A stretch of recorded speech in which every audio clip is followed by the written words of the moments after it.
Welcome to Naskar Academy YouTube channel. Netaji Subhash open ইউনিভার্সিটির আন্ডারে যে সকল সুপ্রিয় ছাত্রছাত্রীরা পিজি কোর্সে অর্থাৎ এমএ এমএসসি এমকম স্তরে ভর্তি হওয়ার ক্ষেত্রে প্রত্যাশী, তো আপনাদের কাছে আজকের এই আপডেটটি অবশ্যই করে বিগ ব্রেকিং আপডেট। এই অফিসিয়াল আপডেটটি প্রকাশিত হয়েছে 10/7/2025। অবশ্যই করে নোটিফিকেশানে আপনারা দেখতেই পাচ্ছেন।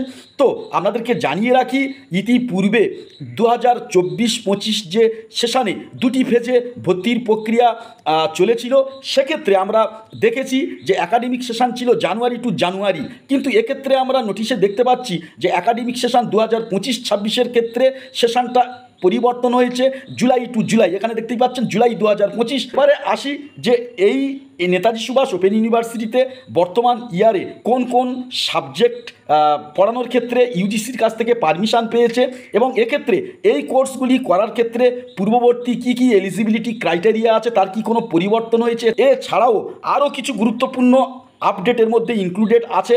ফলে শেষ পর্যন্ত ভিডিওটি দেখবেন, আর চ্যানেলে নতুন হলে অবশ্যই করে আমাদের চ্যানেলটি সাবস্ক্রাইব করে রাখবেন। এখানে স্পষ্টই দেখতে পাচ্ছেন এমএসসি ম্যাথামেটিক্স, ম্যাথে এমএসসি করতে চাচ্ছেন, সেক্ষেত্রে নন সিবিসিএস অর্থাৎ পুরানো পাঠ্যক্রম অনুযায়ী যারা পাশ করেছেন, সেক্ষেত্রে সেই সকল সুপ্রিয় ছাত্রছাত্রীদের অবশ্যই করে পূর্ববর্তী ম্যাথে অনার্স থেকে থাকতে হবে এবং 10+2+3 এই একাডেমিক মানদণ্ড থাকতে হবে। অর্থাৎ ক্রাইটেরিয়া নাম্বারের কিন্তু এখানে কোনো বেরিয়ার নেই।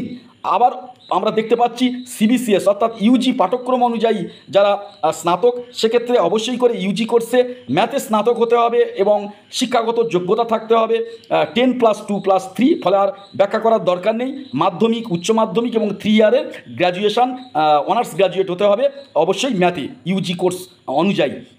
তো এরপরে দেখতে পাচ্ছেন এমএসসি জিওলজির ক্ষেত্রে আমরা দেখতে পাচ্ছি অবশ্যই করে যারা হচ্ছে নন সিবিসিএস অর্থাৎ পুরানো পদ্ধতি অনুযায়ী যারা স্নাতক পাস, তাদের অবশ্যই করে গ্র্যাজুয়েশানে কিন্তু জিওলজি থাকতে হবে এবং শিক্ষাগত মানদণ্ড 10+2+3 অবশ্যই করে। আবার আমরা সিবিসিএস পদ্ধতি অনুযায়ী অর্থাৎ নতুন পাঠ্যক্রম অনুযায়ী যারা ইউজি পাস, তাদেরও ক্ষেত্রে কিন্তু গ্র্যাজুয়েশানে অবশ্যই জিওলজি অনার্স থাকতে হবে এবং শিক্ষাগত মানদণ্ড 10+2+3। এমএসসি ইন জিওগ্রাফির ক্ষেত্রেও একই রূপ আমরা অনুরূপ দেখতে পাচ্ছি। এমএসসি ইন এনভায়রনমেন্টের ক্ষেত্রে একটু পরিসর রয়েছে। নন সিবিসিএস অর্থাৎ পুরানো পাঠ্যক্রম অনুযায়ী অনার্স গ্র্যাজুয়েট হতে হবে, পরিবেশ বিদ্যার উপরে কিন্তু অনার্স থাকতে হবে। তাহলে সেক্ষেত্রে কিন্তু এমএসসি ইন এনভায়রনমেন্ট স্টাডির উপরে পড়াশোনা করা যাবে। বায়োলজির বিভিন্ন শাখা নিয়ে যদি পড়ে থেকে থাকে, লাইফ সায়েন্স নিয়ে যদি কোনো ছাত্র পড়ে থাকে, কেমিস্ট্রি নিয়ে কেউ যদি কোনো ছাত্র পড়ে থাকে, জিওগ্রাফি নিয়ে কোনো ছাত্র যদি পড়াশোনা করে থাকে, ম্যাথামেটিক্স নিয়েও যদি কোনো সুপ্রিয় ছাত্রছাত্রী স্নাতক স্তরে পড়াশোনা করে থাকেন, তাহলে সেক্ষেত্রে এমএসসি ইন এনভায়রনমেন্ট সায়েন্সের পড়ার ক্ষেত্রে এলিজিবল। আর সিবিসিএস পদ্ধতি অনুযায়ী মোটামুটি একই এলিজিবিলিটি ক্রাইটেরিয়া আছে।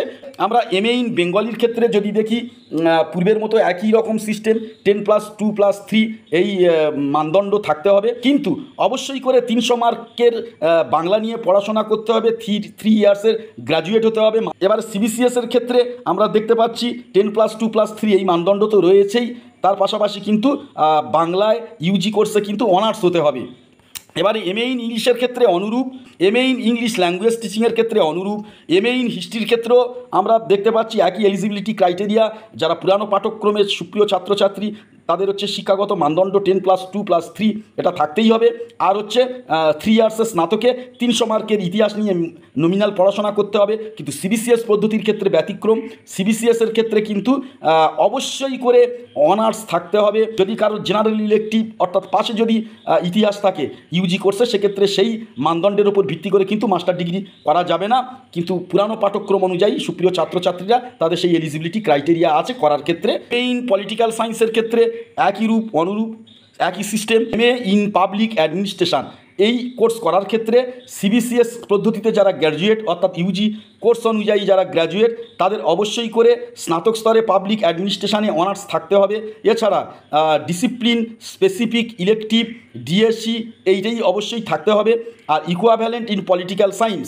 এবারে যারা হচ্ছে নন সিবিসিএস এবং সিবিসিএসের ক্ষেত্রে অবশ্যই করে মানদণ্ড থাকতে হবে 10+2+3 Annie discipline.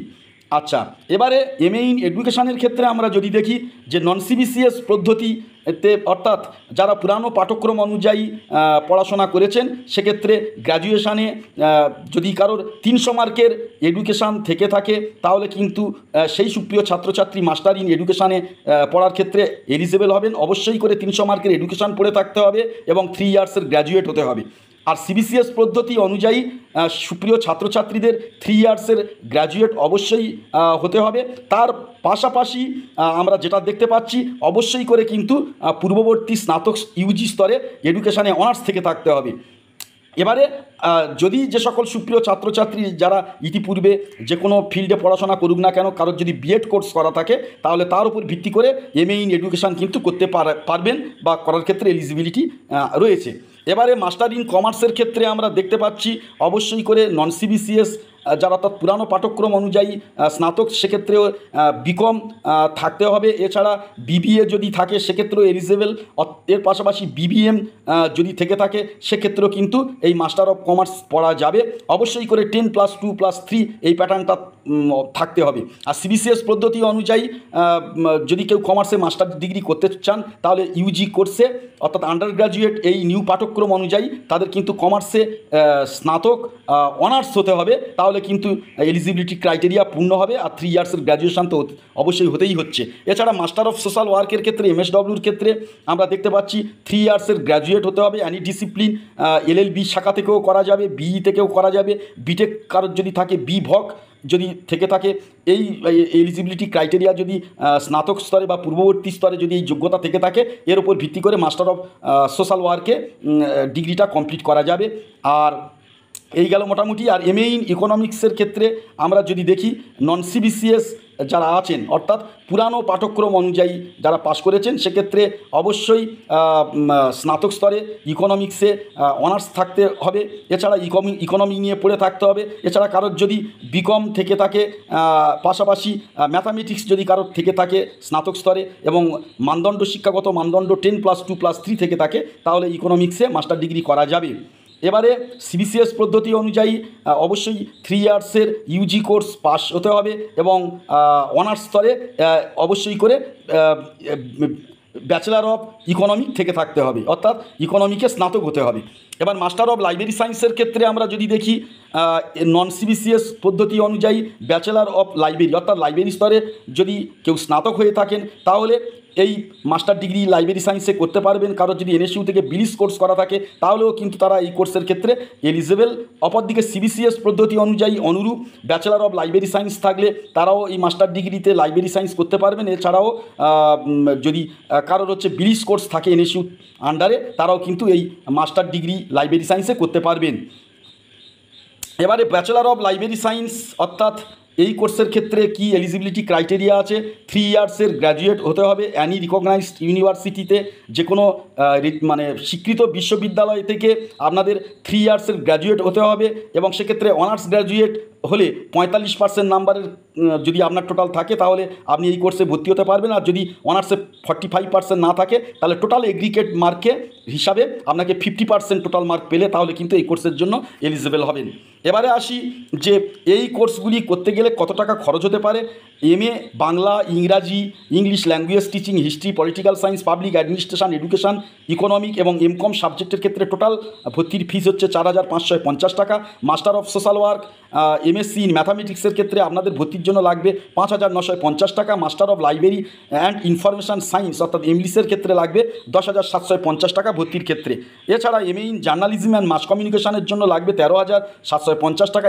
MSc in geology, M Sc in geography, MSc in environment সায়েন্সের ক্ষেত্রে কতটা ফিস লাগবে কাউন্সিলিংয়ের পরে আপনি যখন সিলেক্টেড হবেন তখন আপনারা কিন্তু জানতে পারবেন যে আপনাদের ভর্তির জন্য কী পরিমাণ অর্থ লাগবে।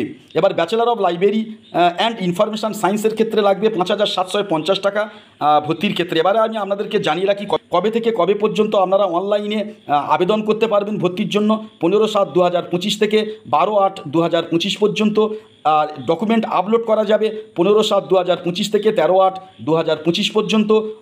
অনলাইন ফিস সাবমিশন করতে পারবেন 15/7/2025 থেকে 14/8/2025 পর্যন্ত। অফলাইনে যদি কেউ ফিস সাবমিশন করতে চান বা অর্থ দিতে চান সেক্ষেত্রে 17/7/2025 থেকে 14/8/2025 পর্যন্ত। এবারে আপনাদেরকে জানিয়ে রাখি, যখন ভর্তির প্রক্রিয়া শুরু হবে তখন যদি কোনো ছাত্রছাত্রী কোনো সমস্যার সম্মুখীন হন, সেক্ষেত্রে অবশ্যই আপনাদেরকে হেল্প করার চেষ্টা করব। চ্যানেলে নতুন হলে অবশ্যই করে আমাদের চ্যানেলটি এই মুহূর্তে সাবস্ক্রাইব করে রাখুন। নমস্কার।